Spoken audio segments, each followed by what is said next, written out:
Būti prokuroru yra gerokai lengviau. Ordinai žurnalistams tai yra kyšys. Man tai pavyzdys, kaip valstybės saugumo departamentas tiesiog nepataikė. Istorijos atžvilgiu žmogus turintis bėdų kartais yra didvyris.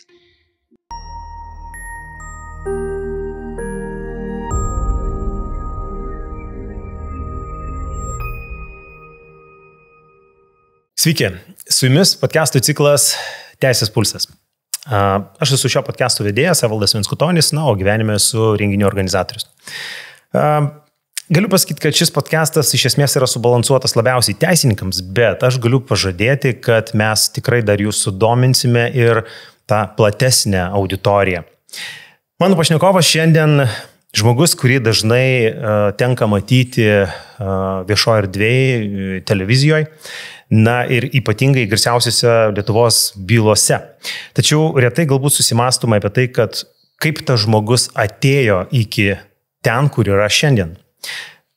Šis žmogus, aš manyčiau, kad puikiai atpažįsta iš esmės abi pusės, tiek prokuratūrą, tiek advokatūrą, o šiandien jis yra bene vienas iš žinomiausių Lietuvos advokatų.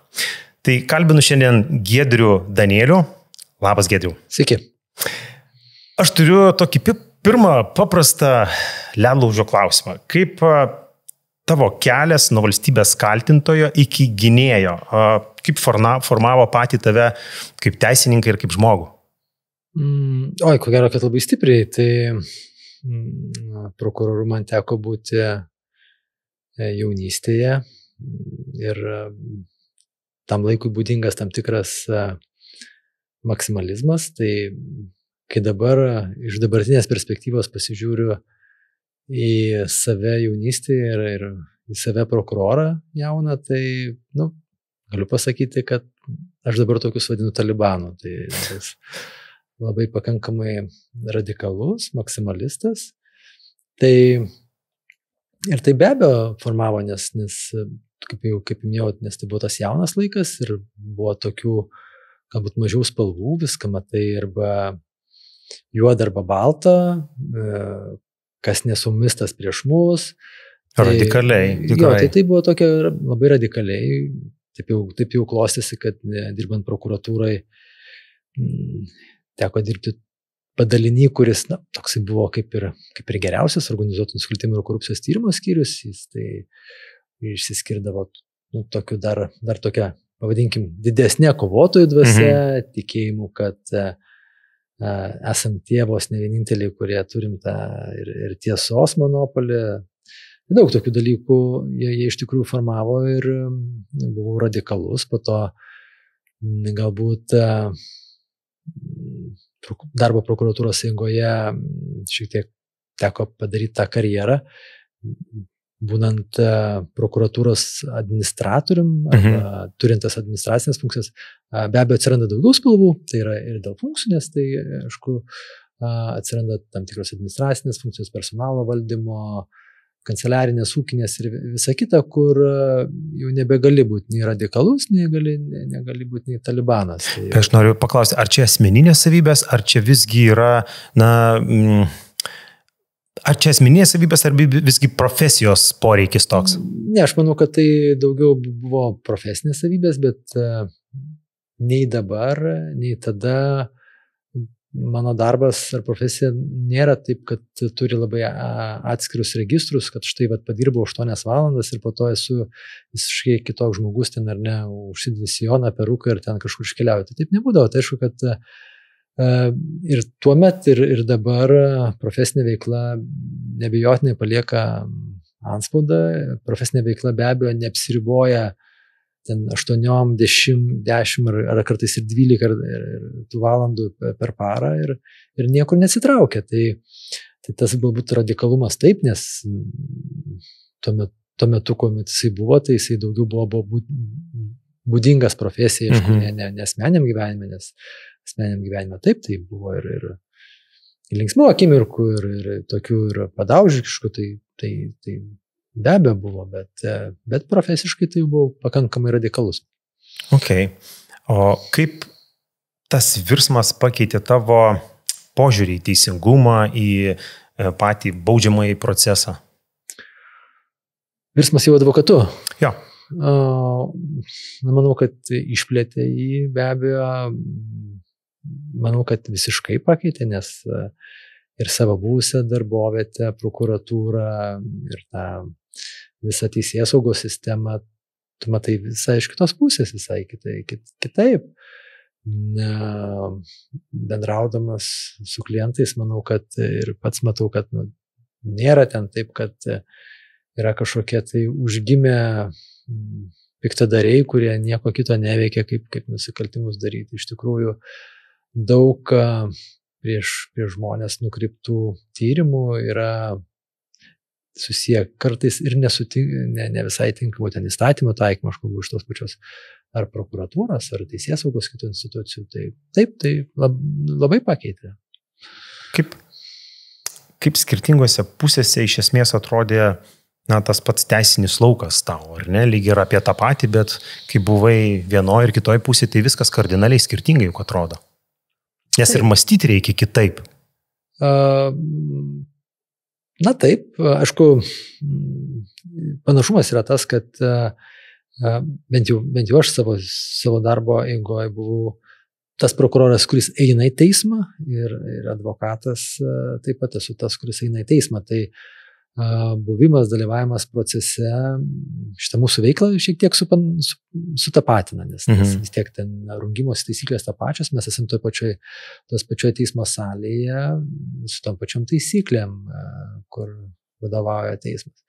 Bet, aišku, atėjimas iki to jau radikaliai skiriasi, nes iš tikrųjų, paminėjo tas laukas, tai prokuroro aplinkos laukas arba tai, ką jis atstovauja, tai aišku, jis atstovauja visas už jo nugaros stovinčias teisėsaugos institucijas, tai policija, ar tai specialiųjų tyrimų tarnyba, FNTT ar kitos, kurias jisai jau galiausiai reprezentuoja, nusineždamas vieną ar kitokį kaltinimą į teismą. Čia tu reprezentuoji klientą. Daug mažesnis svoris tam tikrą prasme. Bet atsakomybė gerokai didesnė, nes tai yra žmogaus labai likimas, kurį tu, bent jau aš tai priimu pakankamai asmeniškai. Ir tas pasitikėjimas, kurį klientas patikė tau, jisai pakankamai daug slegia. Kaip tai bebūtų prokurorui, ypatingai kurie ilgą laiką pradirbė prokuratūrą, tai yra dar viena valdiško darbo forma. Atsakomybės už išteisinimus arba kažkokius nuteisimus labai didelės nėra. Tai todėl toksai, aš nesakau, kad susidaro abejingumas, gink dieve, nes ir prokuratūra yra daug tikrai profesionalų, kurie serga už savo darbą, bet tas sirgimas yra ne dėl kažkokio spaudimo, bet iš savęs ateina, iš savo kaip iš teisininko, iš profesionalo, iš įsitikinimo tam tikro, iš siekio, jeigu prokuroras ten padėti vykdyti tą teisingumą. Tai iš to ateina. Bet kartais kai kurie ir prokurorai nuo to geba atsiriboti arba per tam tikrą laiką tam atsiranda žievė. Ir per tą žievę atsiranda tam tikras abejingumas tam, ką tu darai, ypatingai jeigu aš pavadinčiau tai pirmos grandies arba ten apylinkių prokurorai ir tos bylos tos pačios per tas pačias, galbūt ne rezonansinės, ne kažkokios reikšmingos, o tarkim tam tikras konvejerius tų pačių bylų, tai tada tas jausmas sumažėja mano galva per eilę metų ir taip į karjeros pabaigą tas prokuroras tampa mažiau jausmingas. Gerai, bet o tau pačiam, kaip tau atrodo, ar tau kuria pusė tau būtų lengviau atstovauti, arba buvo lengviau atstovauti? Nes vėlgi jos skirtingos, bet kaip tau atrodo? Nes svoriai lyg ir skirtingi, bet man tiesiog aš noriu suprasti, kur yra tau lengviau? Dabar aš pasakyčiau, kad prokuroras... Jau dabar iš dabartinės perspektyvos. Iš dabartinės perspektyvos, tai žinoma, kad pasakyčiau, kad būti prokuroru gerokai lengviau. Lengviau visgi. Taip, dėl vienos elementarios priežasties, patiks tai, kam nepatiks, bet teisybė yra tokia, kad prokurorus palaiko teismai. Okay. Tai yra... Ir tu turi užnugarį labai stiprų. Ten tik vieną žmogų, čia visas užnugaris už tavęs. Užnugaris valstybė. Teisės saugos. Valstybė tai taip, bet vėlgi teismas palaiko, teismas žymiai yra atlaidesnis prokurorui negu advokatui. Patraukia jų už ausų gerokai vietoje, žymiai mažiau pastangų reikalauja. Tai aišku, tai susijęs su tuo, kad na taip, tai tiek vienas, tiek kitas yra valstybės atstovai, ar ne, tai yra iš to pačio biudžeto, tai atsiranda toksai nematomas vienas vardiklis, kuris kažkaip suvienyje, nors, žinot, pagal įstatymą, pagal raidę, tai ten turėtų būti teisėjas arbitras, tos sąlygos vienodos, bet jeigu taip paėmus, jeigu taip sąžiningai, tai taip nėra, tai teismai palaiko prokurorus, patraukia už ausų ir dabar aš tai galiu pasakyti, nes manau, kad taip ir yra. Okay, pats paminėjai rezonansinės bylas ir esi dalyvavęs tikrai ne vienoje rezonansinėje byloje, kur visuomenės dėmesys yra tiesiog milžiniškas. Ir kaip tokiose situacijose tau pavyksta išlaikyti tą profesinį balansą tarp teisinės strategijos ir tuo pačiu tarp žiniasklaidos to didžiulio dėmesio? Tai vėlgi atvirai pasakysiu, pirmosios ir ko gero reikšmingiausios pamokos elgesios su medijom, tai buvo prokuratūrai. Tai prokuratūrai vykdavo taip pat ir mokymai, tiek ir būdavo ir viešo kalbėjimo, ir kalbėjimo su pačia žiniasklaida mokymai. Čia labai svarbu. Jo, tai buvo svarbu ir kai kurios taisyklės jos, na, taip kažkaip giliai tikrai įsirėžė, nes ko gero tai universalios taisyklės, ar ne. Aš iki šiol prisimenu tokią mažą kortelę, gal kažkokie konsultantai gal buvo net ir iš užsienio pagal kažkokį projektą, kurie irgi konsultavo dėl bendravimo su žiniasklaida apie tai, kad nemeluok, visą laiką žinok, kad viskas on the record. Absoliučiai. Tai tokių visokių tokių bullet pointų, kurie taip įsirėžė, žinot. Taip pat gal jau paskutiniu metu, kai teko dirbti Klaipėdos apygardos vyriausių prokurorų, tai turėjom tokią labai patyrusią, labai kompetitingą atstovę spaudai, buvusią žurnalistę, kuri jausdavo žurnalistus iš vidaus, jinai juos pažinodavo, kai kuriuos, aišku, tam to regiono tai pažinodavo ir asmeniškai, bet tą tokią vidinę žurnalistų dvasią, arba tai, ko jiems reikia, arba taip, kas yra priimtina, kas nepriimtina, labai žinodavo tokia, iš patirties, labai profesionaliai, žinot, visą laiką jauti, kai žmogus to pasakoja pagal vadovėlį kažką, žinot, kažkoks kaučiamas jo, o kada yra toks grinai iš gyvenimo, kaip mes vadovai, paprastai ir iš gyvenimo, ir iš maždaug taip ir taip, o žinai, kad sako, tas ir ten paminė tokio valstybinės įmonės vadovą, jisai penktadienį visus žurnalistus kviečiasi valgyti cepelinų. Rimtai. Jo, ir už tai tame regione ten nebuvo jokios blogos žinutės apie jį. Tai aišku, mes taip nedarėm, nei prokuratūroje, nei advokatūroje, bet aš noriu pasakyti, kad tie dalykai, tas mokymasis, aš nežinau, ar aš gerai elgiuosi su žiniasklaida, tai to negaliu pasakyti. Nes... Jeigu nerašo nieko blogo apie tave, tai matyti, nekritikuoja. Buvo, kad ir rašė, tai čia, žinot, nuo to nepabėgsi. Aš su tuo tą irgi priemu. Tai tas žinojimas susiformavo, manau, kad dar dirbant prokuratūrai, nes dabar tokio tikslinio mokymo yra mažiau, jo nėra, bet prokuratūrai išmoktos pamokos man praverčia ir dirbant advokatu. Ar, kaip tu manai, ar žiniasklaidos dėmesys kartais gali paveikti net ir teisinio proceso eigą, pavyzdžiui, tyrimo intensyvumą, teisėjų ar prokurorų elgseną? Manau, kad nėra dėmesio be kažkokių tai išankstinių nuostatų. Ne? Ir jeigu klausimas kaip paties būtų, ar dėmesys pats savaime paveiktų, tai ko gero sakyti reikia, kad ne. Bet ko gero neteko matyti, kad tas dėmesys nebūtų be savo kažkokio subjektyvaus turinio. Aš turiu iš žiniasklaidos. Nes šalia dėmesio eina tam tikras vertinimas, kurį pateikia, ar tai būtų žurnalistas, arba tai žiniasklaidos priemonė, jeigu ten asmeniškai.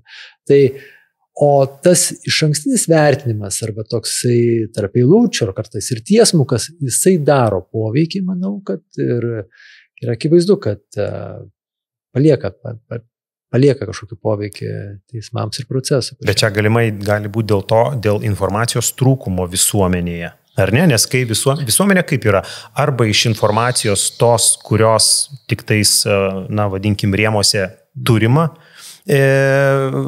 susidaroma tam tikrą nuomonę, arba, realiai, kaip įmanoma, tik tais iš to, ką turi, iš tos informacijos ir kurti tą papildomą nuomonę ir įtakoti kažkaip. Aš pasakysiu savo nuomonę, kuri mano asmeninė nuomonė, ir aš nemanau, kad pasaulis yra idealus. Taip. Ir manau, kad dėl įvairių priežasčių, bent jau Lietuvos žiniasklaidos priemonės turi savo simpatijas ir antipatijas, ir jos labai aiškios. Tai akivaizdu, kad kai kurios žiniasklaidos priemonės su teisėsaugos institucijom turi sąmoningą ar nesąmoningą bendradarbiavimo patirtį, ir ta bendradarbiavimo patirtis pasireiškia ir neabejotinai tų institucijų sprendimų, tyrimų, dar kažkieno tai palaikymų. Savo ruoštų tai reiškia neigiamos informacijos apie oponentus arba tyriamuosius formavimą. Tai tas vis dėlto vyksta, žinot. Tai čia vėlgi galėčiau sakyti, kad yra kažkokios labai skaidrios ir aiškios žaidimo taisyklės. Manau, kad dėja ne, nes yra, tarkim, institucijos, kurios turi informacijos, kuri visiems yra reikalinga ir gali kars nuo karto ten pasidalinti, nutekinti ar ne, tam tikroms naujienų tarnyboms arba svetainėms, susiformuoja tam tikras priklausomybės ryšys. Ir tada žiniasklaidos ta priemonė atsidėkoja tarnybos procesų ir veiksmų palaikymų. Tai manau, kad vyksta taip. Okay. Aš nesu tas, kuris galėtų pasakyti, kad čia vyksta pagal kažkokias labai gražias taisyklės, nes tos tarnybos, kurios auklėja kitus ir galvoja, kad turi tiesos monopolį, tiesą pasakius, elgesi taip jau nelabai gražiai. Bet matai, aš tikiu, kad tu, būdamas politkorektiškas, dar ir labai stengiasi atsakingai bendrauti apskritai su žiniasklaida, dėl to, kad žiniasklaida ir apie tave patį formuoja vienokį ar kitokį įvaizdį. Taip, tai tą reikia išlaikyti, kad ir kiek tai būtų kartais. Ta tokį draugišką ryšį.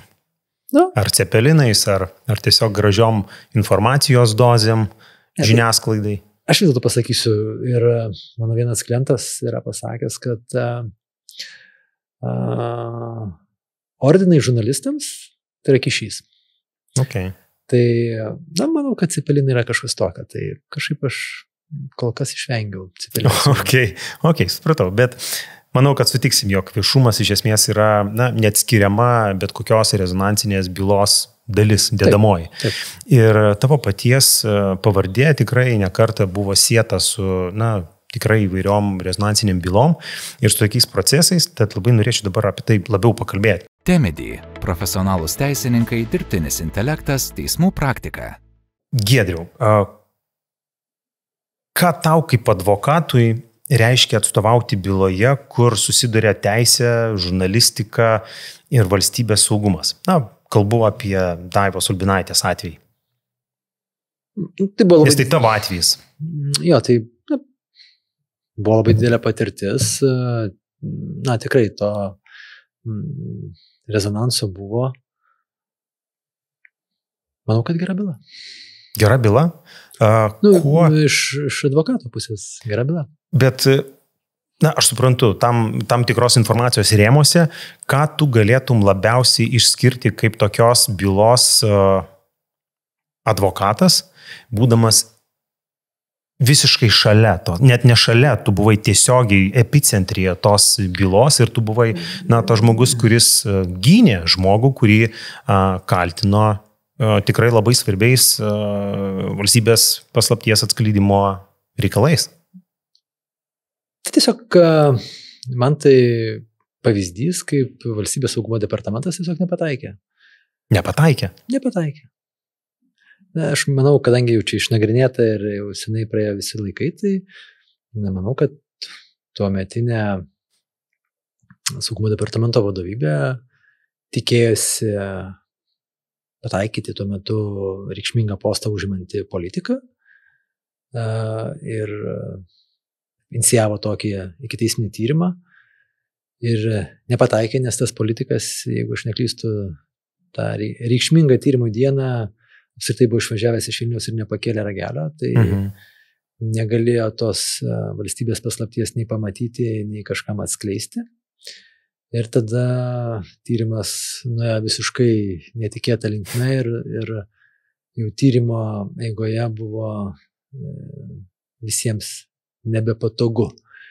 Nei tyrėjams, manau, kad ir iš dalies ir prokurorams nepatogu, kad toks tyrimas jis yra. Ir po to tiesiog nepasinaudojo galimybę oriai ir solidžiai išeiti iš tos situacijos, pabandė dar kažką apkaltinti ir atiduoti. Okay, o gerai, tau kaip teisininkui, kas buvo sunkiausia šitokioje byloje, kur yra valstybės, kur valstybė dalyvauja, ne šiaip sau žinoj, kažkoks tai privatus asmuo ar įmonė, tai yra valstybė, ne?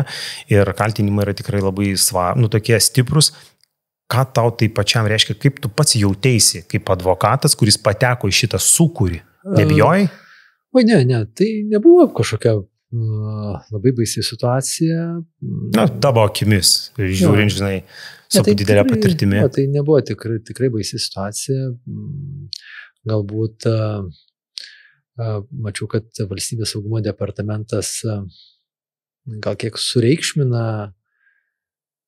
savo, tarkim, informacijos saugumo apimti, nes ten, aš šiuo metu nemanau, kad ten kažkokios pastatys buvo. Ir tuo metu maniau ir iš dalies ir teismų sprendimai tai patvirtino, kad net nėra tyrinėti, ko valstybės paslapties ant kokio tai atskleidimo, kai ten pats tos informacijos turinys nelabai to vertas. Tai kažkaip, mano galva, be reikalo ten tokį tyrimą pradėjo.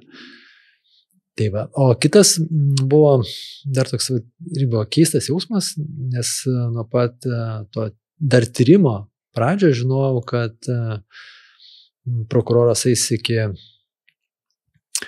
aukščiausio teismo, nes, kaip jis nurodė, iki galo, kitaip. Iki galo, nes tiesiog nėra tokių bylų praktikos. Ir čia vėlgi skirtumas tarp prokuroro ir advokato yra toks radikalus, nes prokurorui kažkokios tai teismų praktikos formavimas jam yra vertybė. Ko reikia pasiekti, kodėl, kad turėsime teismų praktiką. Tai žinote, žmogui, tai ta teismų praktika yra paskutiniai vietoje, nes jam tos praktikos nereikia, jis nori greičiau išeiti iš proceso, greičiau pabaigti su valdiškais namais ir viskas. Tai pasakyk žmogui, kad žinai, tau procesas truks tarp 5 metus ir ties tavo vardu bus suformuota teismų praktika, tai kodėl tu man linki kažko tai blogo, nes tai iš tikrųjų žmogui paprastam, kuris yra įtrauktas į procesą, jam tokių dalykų nereikia. Gerai. Spaudos laisvė ir valstybės interesai. Kaip tau atrodo, kas yra svarbiau? Aš labai sunkus klausimas. Todėl ir užduodu. Ja, labai sunkus klausimas. Matot, ką įdėsite po to valstybės interesų turiniu? Nes taip, kaip užduodi tokį klausimą, žinot, štai šiuo metu, ar ne, tarkim, Ukrainoje vyksta karas ir mes labai dažnai, tarkim, jaučiam, kad kažkoks egzistencinis pavojus valstybei kyla. Tai tokioje situacijoje negali būti, atrodo, klausimas, yra svarbu valstybės interesas. Bet dabar kartais, nes kai kalbam, jeigu, pavyzdžiui, apie tą konkrečiai bylą, ar ne, tai apie 2013 metus, tai aplinkui mūsų platumose joks karas nevyko, išskyrus ten kažkokius mūsų vietinius, nacionalinius politinius pasišpilkavimus, tai kas kam ką pasakė, pavadinti tai valstybės interesu, man atrodo nesolidu. Tai čia aš susirišu su tuo, ką aš sakiau prieš tai. Okay. Kai ta informacija savo turiniu nelabai ten yra paslaptis, tai todėl kalbėti apie valstybės interesą nelabai yra apie ką. Nes, žinot, ne visą laiką valstybės interesas yra ten spręsti, kur bus supynės, ar ne, vaikų žaidimo aikštelė. Kartais tai nėra valstybės interesas, kartais tai yra ten, nežinau, sodininkų draugijos interesas, o ne visos valstybės interesų.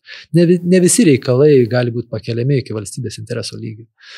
Tai jeigu tikras valstybės interesas, jisai tokį turi, tai žinoma, galbūt aš gal iš tos praeities spręsčiau, kad valstybės interesas svarbu.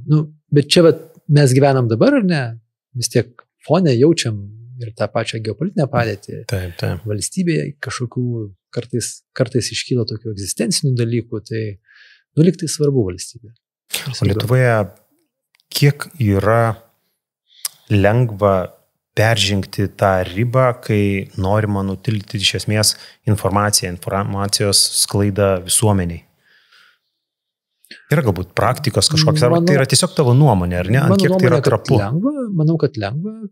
Žinot, vėlgi, aš turiu tą subjektyvę nuomonę ir tam tikrą nusivylimą dėl to, kad valstybėje teisėsaugos institucijos užaugino savo galę ir ta galia yra neribojama.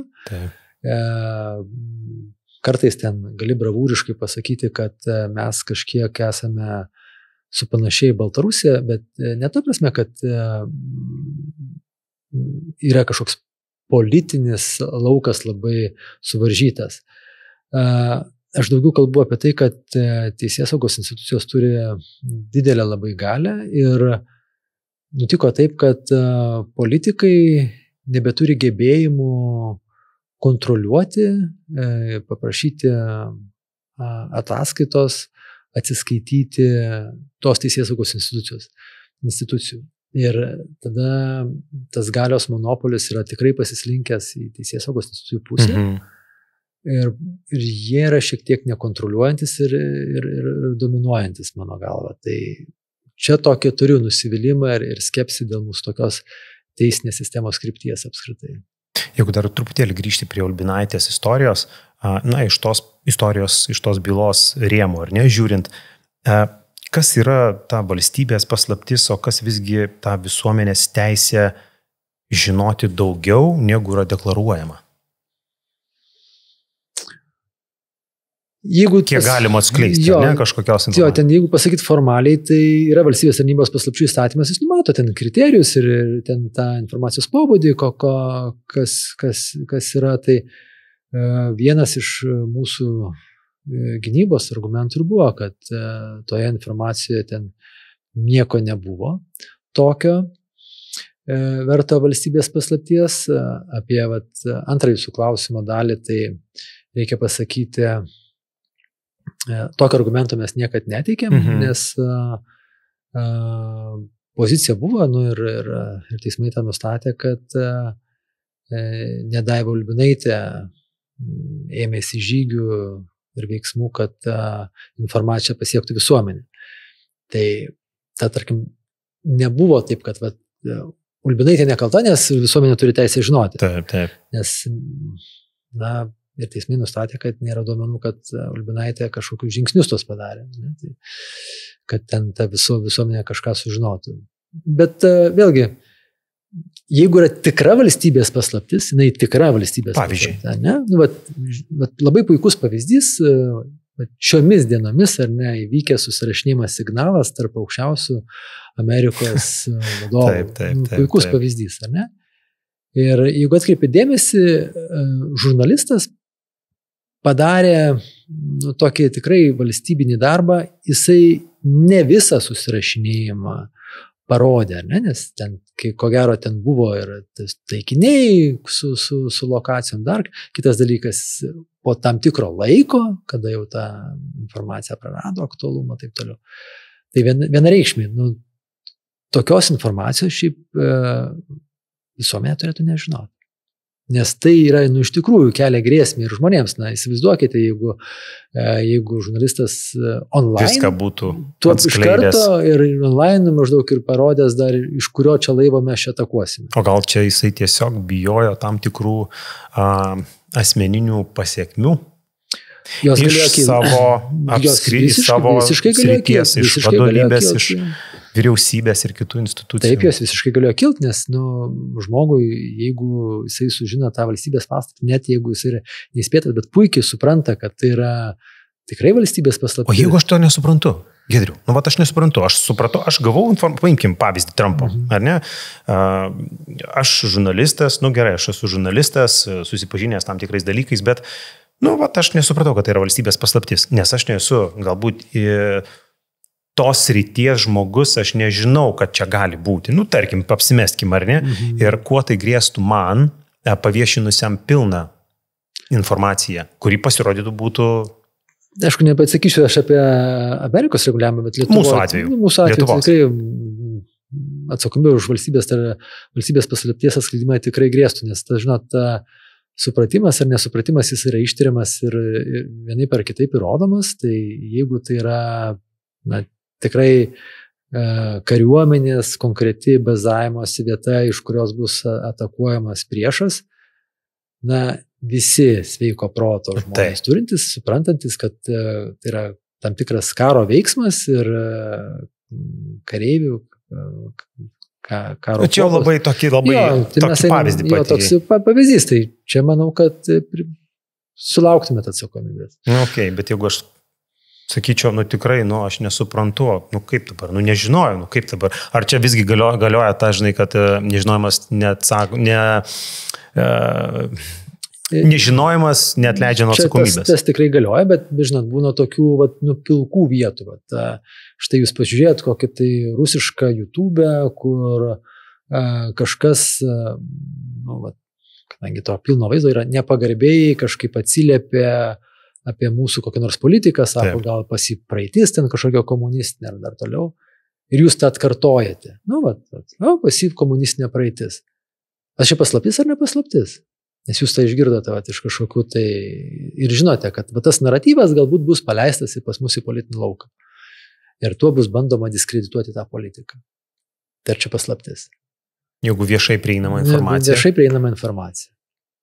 Tai aš manau, kad nebūtinai paslaptis. Gerai, Giedriau, tada baigiant šitą konkrečią bylą, ką pats pasiėmei iš šito atvejo, iš šitos bylos Ulbinaitės? Ką gero, blogo, ko išmokai galbūt? Aš žinau, kad aš to byloje labai daug dirbau, tai kažkaip atrodo... Būtų keista, jeigu mažai dirbtum tokią byloje. Tai dar kartą, kad tas didelis darbas arba daug darbo, jisai kažkaip sugrįžta ir procesiniais gerais sprendimais. Tai šiuo atveju tai būna. Tai, aš tikrai pasimenu, kad aš daug dirbau. Ar pasiėmėjai kažkokio viešumo didesnio, žinomumo didesnio ir galbūt tai konvertavosi į didesnį klientų srautą? Žinau, kad šito aš nežinau, nes mes neturim kažkokių ten tų matavimų, žinot, aš nedalyvauju ten. Bet vis tiek, žinai, šie metai buvo tokie, žinai, o praeiti metai buvo tokie. Ir tai pasilygini vis tiek pagal pajamas, kai deklaruoji mokesčių inspekcijai, tai tikrai, manau, skirtumas yra kažkoks. Tai, žinai, pavyzdžiui, praeitais metais, ten gavai, pavyzdžiui, 100 000, žinai, praeina šitie metai po tokių bylų ir supranti, kad šiek tiek daugiau pajamų. Minėjai, kad podcastų su Ilja Laursu, tai aš esu skaitęs jo taip pat knygų ir tose vienoje iš knygų jisai, kuomet prieš pastatė IT verslą, pavyzdžiui, prieš teisininkų verslą, yra ten davęs tą tokią išvadą, kad teisininkas turi nedaugiau valandų, negu yra paroje, ar ne? Taip. Tai yra tam tikros ribos, lubos ir čia kartais ir ten tais, kaip paminėjau, 100 000, tiesiog negali virsti, negali ten eksplikuotis tai tokiais dideliais, nes šita industrija tokia, jinai gana, iš dalies pavadinkim, dar vis archaiška, daug yra legal tech, žinoma, labai daug, bet iš kitos pusės jinai turi tam tikro aiškumo ir tokio, žinot, nėra tų tokių burbulų kaip IT ar fintech sektorių, tokių burbulų nėra, jisai gerokai archaiškesnis, tai man už tai tą klausimą taip pasakyti, kad įvyko, taip žinai, čia. Visi pradėjo kalbėti apie bitkoiną šovė iki 100 000. Taip nėra. Tai gali ir tas kalbėjimas nesimaterializuoja ir nesikapitalizuoja. Okay. Temedy – profesionalūs teisininkai, dirbtinis intelektas, teismų praktika. Giedriau, turėjai dar vieną labai, tikiu, kad net ne vieną, bet dar vieną iš tokių rezonansinių bylų, tai yra Kurlianskio esi advokatas buvęs, ar ne? Ir kokius profesinius ir asmeninius iššūkius tau kelia kaip advokatui, būtent kai tu ilgai dirbi byloj, kurioje klientas, išteisintas pavyzdžiui, o vėliau aukštesnės instancijos teismas priima visiškai priešingą sprendimą. Kaip tau tai kaip advokatui, kaip tave įtakoja ir visus tos iššūkius, ar apskritai žemė griūna iš po kojų, ar tu tiesiog labai save susiemi ir randi naują strategiją? Pirma, tai aš manau, kad tebesamas esu dar advokatas, nes teisingai pataisėjai. Šiokių tokių dar procesų yra, kurie dar nėra pasibaigę, dar dalyvaujam, tai dar tebesamas esu. Bet atsakant į klausimą, tai jeigu gal būtų buvę atvirkščiai, tai galėtum būti ten ir labai ramus ir visa kita. Čia kai pirmos instancijos sprendimas išteisinamasis, o apeliacinės instancijos apkaltinamasis, tai negali būti ramus, nes atsiranda daug dalykų. Tai pirma, apeliacinės instancijos sprendimas išteisė iš karto, jis yra, nedelsiant yra vykdomas, tie padariniai yra negrįžtami. Tai čia šiuo atveju buvo labai didelė neviltis ir apmaudas dėl tokio sprendimo. Manau, aš čia turiu savo nuomonę ir aš iki šiol manau, kad yra didžiai neteisingas sprendimas. Apie tai, kad toks sprendimas gali būti, buvo taip ir jaučiama būtent to proceso metu. Tai neveltui iš to proceso metu ir nušalimus reiškiu ir kolegijos pirmininkui, nes tai išankstinė nuostata, mano galva, jinai buvo plika akimi matoma, jaučiama ir vis tiek, kaip ten bebūtų, tai šitoje rinkoje aš dirbu daugiau negu 25 metai ir jau atsiranda šioks toks įgūdis ir supratimas, koks sprendimas gali būti. Ar teko susidurti su tokiam situacijom, kaip, pavyzdžiui, bylos eigoje atsiranda kažkokių netikėtų įrodymų ar liudytojų, ar ne, kurie galimai gali įtakoti ar pakeisti bylos procesą, eigą, galbūt netgi rezultatą? Jau tokių be abejo yra buvę, be abejo, bet, matote, vėlgi, mes neturime amerikoniško proceso. Skiriasi. Skiriasi. Ir jeigu šiuo atveju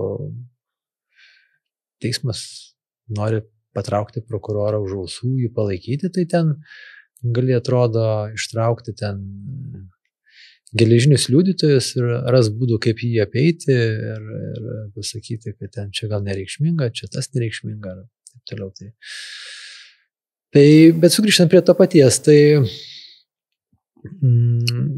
prie pirmo klausimo, tai šitoj paminėtoj byloj apeliacinis teismas vėlgi rėmėsi Valstybės saugumo departamento pažyma, ar ne, ir kuri nebuvo nei netikėta, nei nauja, bet labai greit sureagavot kažkaip, man atrodo, ar ne, į tą visą netikėtumą? Mes sureagavom tinkamai, bet niekas netikėjo, kad taip plačiai ir nekritiškai gali ta pažyma būti primta kaip koks nors įrodymas baudžiamoje byloje, kas mano galva taip negalėjo būti.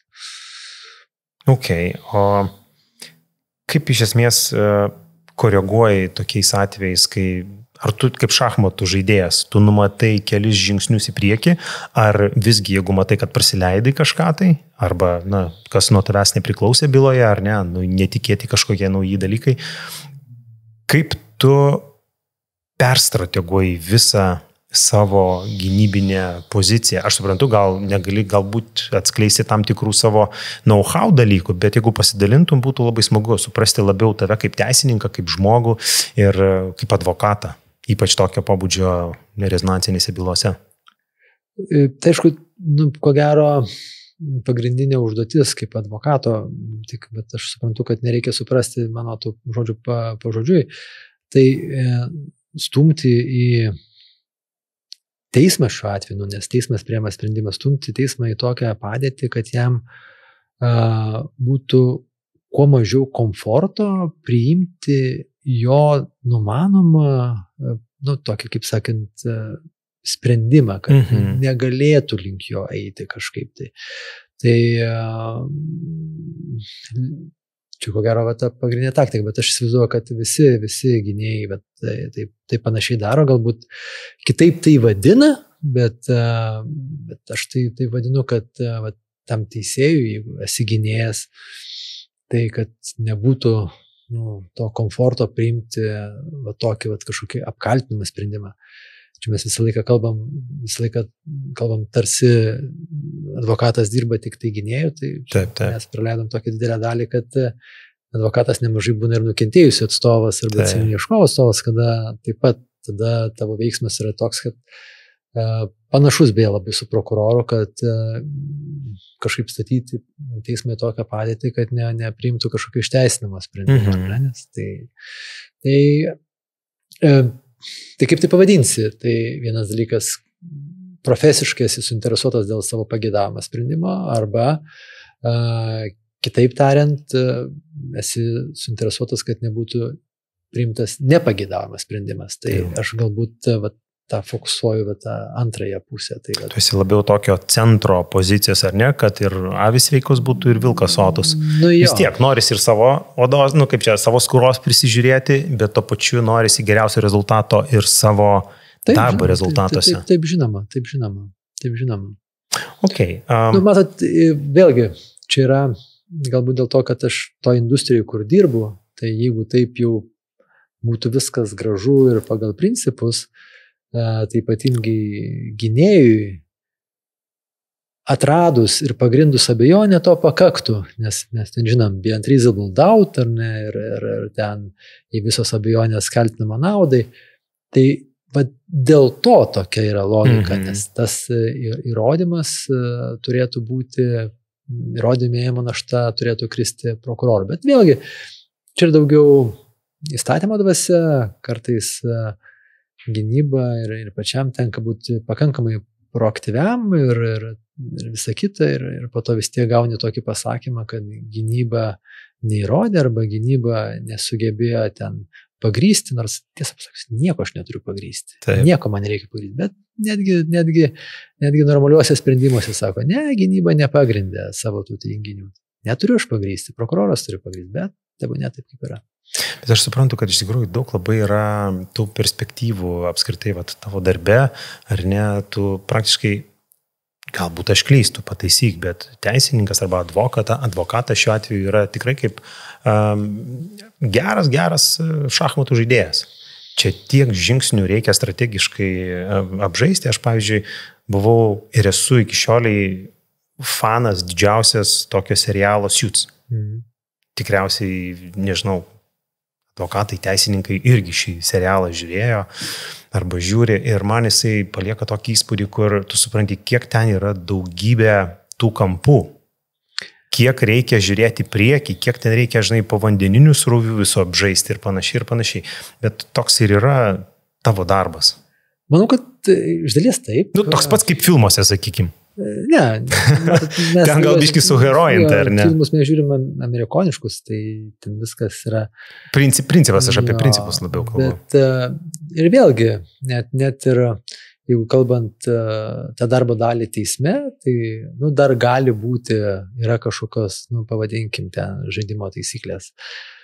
Kaip ten nebūtų, kuomet advokatas dirba iki teisminio tyrimo stadijoje, ten jokių žaidimo taisyklių nėra, nes tiesiog teisėsaugos institucijos kaip nori, taip ir daro. Tai tikėjimas, kad su jais pažaisi šachmatais, tai ne, ten yra buldozeris, žinokit. Okay. Tai čia aš vis dėlto labai atskirčiau tą dalį to darbo advokato, kuris dirba teisme, kur šiokių tokių taisyklių laikomas, nes yra šiek tiek daugiau viešumo, pačių proceso taisyklių. Ir ikiteisminio tyrimo stadija, tai ikiteisminio tyrimo stadijoje ten eina ir buldozerių, o jeigu tai paėmus tam pagrysti, ir pamenu, kaip ir dirbau dar prokuratūroje, tai prokuratūros apologetai, ten teoretikai netgi sakydavo, kad ir pagal baudžiamo proceso kodeksą nėra nurodyta, kad ikiteisminio tyrimo stadijoje galioja rungtyniškumo principas. Tai maždaug nėra čia rungtyniškumo principo toje stadijoje, yra teisėsaugos, prokuratūros dominavimas ir toksai, aš dar kartą sakysiu, ėjimas buldozeriu, o tu ten tik tai aplinkui šokinėjai, tik tai tiek.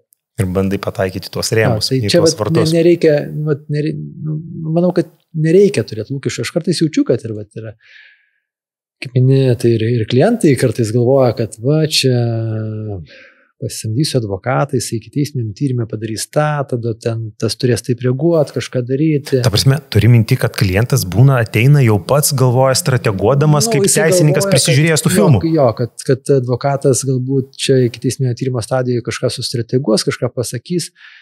Tai šitoje stadijoje advokatas absoliučiai neturi nei vieno kozirio. Ta prasme, o jeigu kortomis, tai ten, nežinau, turi ten trojkės ir dvojkės.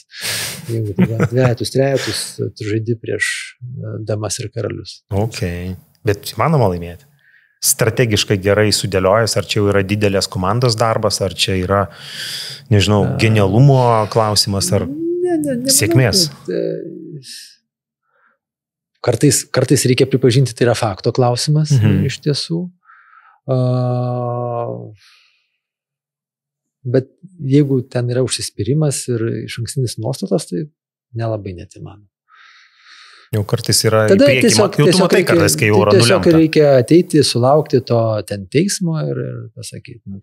Ačiū, paspausti rankas ir... Ja, tai vėlgi, pirmas klausimas apie Daivą Ulbinaitę. Tai iš karto prokuroras pasakė, kad jam svarbi yra formuojama teismų praktika. Tai buvo akivaizdu, kad ikiteisminis tyrimas pasibaigti gali tik tai vienu dokumentu, kaltinamo aktu. Jį niekaip kitaip jis negali pasibaigti. Ir viskas. Tai ir tu gali šokinėti, daryti kažką ir jisai turi tokią nuostatą. Nesvarbu, ką tam į tą aktą parašyti, jis vis tik žino, kad nusiųs į teismą. Ir viskas. Okay. Bet kuriuo atveju Raimondo Kurlianskio MG Baltic buvusio viceprezidento byla tikrai labai sulaukė daug dėmesio iš visuomenės, iš žiniasklaidos, iš tavo kolegų tarpo, aš manau, ir panašiai. Ir labai vertinta įvairiai, įvairialypiai vertinta, bet kokį didžiausią spaudimą tu pats jautėjai? Tai buvo iš valstybės, iš kliento ar iš žiniasklaidos visgi? Tai kad nepamiršiu, nes tokią klaidą galbūt padarėm ten to ikiteisminio tyrimo metu, nesureagavom, kai Raimondą Kurlianskį pavadino viceprezidentu, tai čia reikia teisybės dėlį pasakyti, kad nebuvo tokių pareigų kaip MG Baltico viceprezidentas, bet čia tik tai. Ar tai gali įtakoti kažkaip? Ant to buvo pasakytas kaltinimas ir tai buvo visiškai netiesa, po to tas kaltinimas šiek tiek modifikavosi, bet kažkaip pradžioje tas toksai marketinginis pasakymas kažkaip buvo ignoruojamas, nes visi ten, kas verslė suprato, kad tai yra marketinginis pasakymas, o paėmė prokuratūrą ir tam suteikė kažkokią tai norminį svorį, kas šiaip įdomiai nuskambėjo, nes registrų centre tokių pareigų nėra. Bet sugrįžtant prie pačio klausimo, tai vienareikšmiai, kad žiniasklaida ir žiniasklaidos spaudimas. Ir šiuo atveju tikrai reikia kalbėti, kad nusistatymas, nes visuomenės opinija tikrai buvo suformuota ir ta visuomenės opinija išsiplėtė, aišku, ir institucijas taip pat, ir manau, kad į teismus, ir už tai didžiulį ažiotažą sukėlė būtent išteisinimas ir nustebimas, kaip čia, žinai, kodėl čia iš karto neįkartuvės. Tai žiniasklaidos spaudimas čia buvo ko gero didžiausias. Okay. Bet čia nebūtinai tavo atveju, čia apskritai visiems teisininkam tikriausiai didelį labai spaudimą daro ta žiniasklaida, kuri ir turi tą spaudimo kozirį, nes jinai yra nuomonę formuojanti, jinai yra didelė, masinė, pasiekianti visus Lietuvos kraštus ir panašiai, ir to pačiu nuomonės formavimą vienu ir kitų klausimų. Taip. Noriu paminėti dar vieną bylą, tikrai niekaip kitaip nepavadinsiu kaip rezonansinė byla, tai yra FoxPay, tas skandalas, kuris buvo Lietuvoje, nežinau, jis dar yra, jis niekur nedingo. Ir vėlgi, tai vienas iš tų žmonių, kurie buvo epicentryje šio skandalo, tai buvo Vilhelmas Germanas, ir tu esi jo irgi advokatas. Gal tu gali pasidalinti, atsižvelgiant į tai, kokie pagrindiniai iššūkiai kyla tau kaip advokatui, ginant klientą tokioje sudėtingoje ir visuomenės dėmesį pritraukiusioje situacijoje apskritai byloje. Kaip tu vertini apskritai šitokią bylą ir savo poziciją šitoje byloje? Šitoje byloje tai, aišku, jinai dabar tik tai vykstanti. Tai, tiek, kiek galima atskleisti tavo informacijos rėmuose. Čia, ko gero, blogiausias ir sunkiausias dalykas, tai pačio Vilhelmo Germano toksai, pavadinkim, tas toksai demonizavimas. Tai man jis atrodo kažkaip visiškai nesuprantamas. Mes kalbam tikrai apie pakankamai, mano galva, nesudėtingą tyrimą. Tai nėra tyrimas dėl, tarkim, didelių narkotikų kiekio, kažkokių nusikalstamų susivienimų, nužudimų ir taip toliau. Ir to šviesoj tos priemonės, kurios jam yra taikomas, mano galva, yra visiškai neproporcingos ir neadekvačios. Ir gaila, kad tiesiog, kad teisėsaugos institucijos vėlgi atsisako tokio konstruktyvaus dialogo. Ir turi tokią išankstinę nuomonę, išankstinę nuostatą demonizuoti jį kaip asmenį. Tarsi sulygina su tais visais kitais nusikaltimais, ar ne, kurie yra kiti. Labai marginalizuoja ir demonizuoja, jeigu taip galima pasakyti. Ir tai kažkaip riboja galimybės ir kažkaip ir konstruktyviai bendrauti tame ikiteisminėme tyrime. Tai tas, ko gero, labiausiai sunku šitame tyrime. Patikslinu savo klausimą. Kaip tau, kaip advokatui, iš tikrųjų tokioje byloje tinka tas iššūkis keisti galbūt ir nuomonę apie savo ginamąjį, tuo atveju, kai pats ginamasis, kaltinamas tikrai tokiu irgi, žiūrint, kas vertina ar ne, bet mano nuomonė vis tiek ganėtinai sudėtingas nusikaltimas.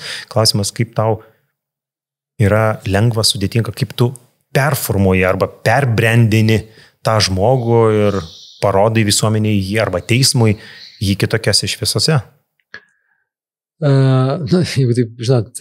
Nes tavo tikslas kaip advokato pateikti... Žinoma, bet jeigu taip tiesmukai, tai kol kas to perbrandinimo nepavyko padaryti, nes jis yra ten, kur yra. Aš kalbu, kad vis tiek toksai operatyvinis tikslas, tai aišku, jokia nepaslaptis, kad siekimybė dėl kitokios kardomosios priemonės. O vėlgi tas perbrandinimas, tai jisai susijęs ir su tom man žinomomis jo savybėmis, kurios charakterizuoja jį visai kitaip, ar ne? Ir kompetencija, ir ekspertizė tam tikrą, kurią jisai turi, ir tas asmeninės savybės, jas pristatom. Bet vėlgi tas perbrandinimas, jisai vyksta labai ribotam kontekste, tai yra ikiteisminio tyrimo rėmuose, nes nelaikau save kažkui, vėlgi, ar įtakingų, ar nuomonės formuotojų, ar susijusių su žiniasklaidos verslu, tai tokiu asmeninio kitokį įvaizdžio aš tikrai nesukursiu, tai mano tas perbrandinimas yra daugiau nukreiptas į ikiteisminio tyrimo baudžiamosios bylos rėmus. Kaip tavo nuomonė, kaip dažnai valstybinės institucijos pasitelkia žiniasklaidą kaip tokią priemonę, ar ne, įtakoti galbūt sąmoningai, kad formuotų tam tikrą visuomenės nuomonę vienu ar kitu klausimu? Labai dažnai. Tikrai labai dažnai. Vėlgi čia mano... Ar tai yra legalu? Tai yra kryptingai normaliai suformuota. Tiesiog, teisės rėmuose, ar ne? Taip. Vėlgi, jeigu kalbant apie teisėsaugos institucijas, ar ne, tai teisėsaugos institucijos skaudžiai savo kailiu ir savo karjerą sumokėjo brangę pamoką už blogą komunikaciją su visuomenė, kai buvo, pavadinkim, Venskų ar pedofilijos, kaip ten bepavadinsi tą skandalą. Ne? Ir iš to tikrai pasidarė labai didelės pamokas, išmoko, pasikeitė, kiek žinau, daugelio institucijų ir asmenys atsakingi už žiniasklaidą, sudarė tikrai pakankamai normalius rimtus planus, pradėjo dirbti su žiniasklaida ir pasiekė rezultatą. Tai tą mes dabar turim, kad būtent šios institucijos ir naudojasi žiniasklaida kaip savo rūporu. Bet ar tau kaip advokatui, kaip teisininkui, kaip ginančiajam, kiek tai sukelia papildomo poreikio resursams, jėgoms, energijai, kad kovoti jau nebe vienu frontu, o dviem. Tai yra pirmas yra teismo salė, antras yra visuomenė arba netgi ir ta pati žiniasklaida, kuri yra tikrai didelis labai, priešas, jeigu ne tavo pusėje. Vėlgi, žiniasklaidą vadinti priešu būtų labai... Taip, aš suprantu, bet, žinai, jau kai esi toj platformai, kai jau žiniasklaida eskaluoja tave, tai jau tenka atsimbučinėti. Dažniausiai žiniasklaida yra dažniausiai kliento priešas. Kartais sugeba žiniasklaida atskirti advokatą nuo kliento, kartais, būkim teisingi, kad dėja, bet ne.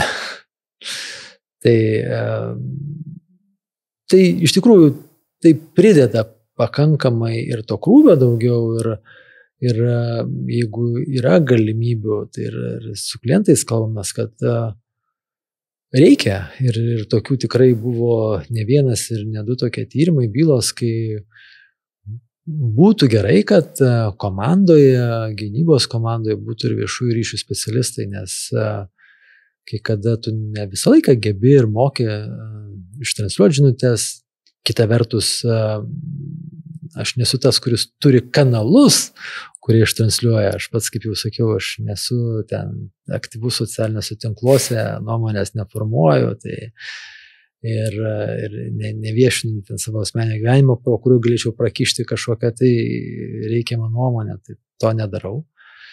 Tai jeigu yra galimybės ir tokiais atvejais, kai iš tikrųjų yra tam tikras žiniasklaidos didelis dėmesys, tikrai ne vienas ir ne du atvejai, kai komandai buvo ir viešųjų ryšių specialistai arba tokie, kurie geba, moka valdyti krizės taip pat, nes tai yra krizinė situacija. Čia tikriausiai yra ir sudėtingiausia, kai tu kovoji ne vienam fronte, o tu turi kovoti, jeigu ne veltui, tu turi savo komandą, kur kaip ir paminėjai, ir ne, tai tada darbai pasiskirsto ir tarsi lengviau yra dirbti savo tą pirminį užduotį atlikti. Gerai, išeikime iš tos temos. Turiu klausimą. Tavo darbas yra tikrai emociškai sudėtingas. Aš kaip renginių organizatorius žinau, ką tai reiškia, kai tu dirbi emociškai protu, dar ir kojom, ir rankom, ir panašiai. Tavo darbas irgi labai susietas su protu, o protas, kaip žinia, šachmatininkai ne veltui yra vadinami sportininkai, dėl to, kad jų žaidimo metu suvartojama yra be galo daug energijos. Ir tu kaip teisininkas naudoji savo resursus protinius. Kaip tu atsistatai? Turi gal kokių ritualų? Atsigavimo, atsistatymo, grįžimo į save, į gyvenimą, į save patį? Man tai sportas yra. Sportas? Kas sportuoja? Taip, galėčiau pasakyti, kad triatloną, bet dabar aktyviai startuose nedalyvauju, bet visas tas triatlono šakas ir pakaitalioju. Ar tai dažnai darai, ar periodiška, ar tik tai tuo metu, kai jau jauti poreikį? Ne, aš šiaip manau, kad sportuoju pakankamai reguliariai. Ok, kiek tai yra? Kartą į savaitę, kiek kartą per dieną, kiekvieną dieną? Aš galvoju, ko gero mano laikrodis rodė, kad praeitą savaitę buvo 8 treniruotės, tai vadinasi gerai. Tai tu praktiškai daugiau negu kiekvieną dieną tą darai. Kartais ištenka, kad pavyksta per dieną ar 2 susukti. Tau tai padeda pabėgti nuo savo rūpesčių, nuo visų tų įtampų, kurios tave slegia, bent jau valandai, 2, kai tu esi sporte. Aš negaliu pasakyti, kad aš nuo kažko tai bėgu, man tiesiog patinka sportuoti, tai nėra vien tik tai pabėgimas, bet žinoma, kad jaučiu tikrai tą tokį gerą efektą, nes, žinot, yra ne vien tik tai, kad tu nuo darbo bėgi, bet kartais reikia pabėgti nuo paprasto ekrano ir pabūt su savo kvėpavimu ir su savo to tokiu fiziniu darbu. Jisai labai gerai privalo. Galbūt dar atsiminsi vieną atvejį, gyvenimo momentą, mes jau artėjom prie pabaigos, bet dar noriu porą klausimų užduoti. Gal pamini vieną gyvenimo momentą, kuris tave kažkaip pakeitė tavo kryptį, tavo mąstymą ir tave patį kaip teisininką ir kodėl tas pokytis įvyko, dėl ko, dėl kokių priežasčių? Pamenu, kad labai buvo nevykęs vertimas. Taip. Dėl to sunkiai skaitėsi, beros tai yra knyga vadinasi 100 garsiausių pasaulio bylų. Ir